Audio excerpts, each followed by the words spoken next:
ফোরাত নদী শুকিয়ে যাচ্ছে আর কিয়ামত নিকটবর্তী হয়ে আসছে। কিয়ামতের একটি বড় আলামত হচ্ছে ফোরাত নদী শুকিয়ে যাবে এবং এখান থেকে সোনার পাহাড় বের হবে। রাসূল সাল্লাল্লাহু আলাইহি ওয়াসাল্লাম বলেছেন, সেই পর্যন্ত কিয়ামত সংঘটিত হবে না যতক্ষণ না ফোরাত নদী থেকে সোনার পাহাড় বের হবে। আর এই সোনার পাহাড়কে কেন্দ্র করে মানুষ যুদ্ধ করবে এবং প্রতি 100 জনে 99 জন মানুষ মারা যাবে। এই 100 জন মানুষের মধ্যে যে একজন বেঁচে যাবে সে মনে করবে, মনে হয় আমি শুধুমাত্র একাই বেঁচে আছি।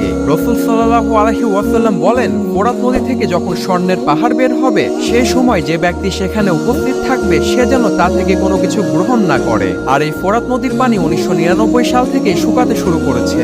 যে এক সময়ে ফোরাত নদীর পানির গভীরতা এত পরিমাণের ছিল, সেই গভীরতার পানি আজ কমতে কমতে শুকিয়ে প্রায় শেষের পথে। 2024-এ এসে ফোরাত নদীর দিকে তাকিয়ে দেখলে বোঝা যায় রাসূল সাল্লাল্লাহু আলাইহি ওয়াসাল্লামের ভবিষ্যৎবাণী অতি দ্রুত সত্য হতে চলেছে।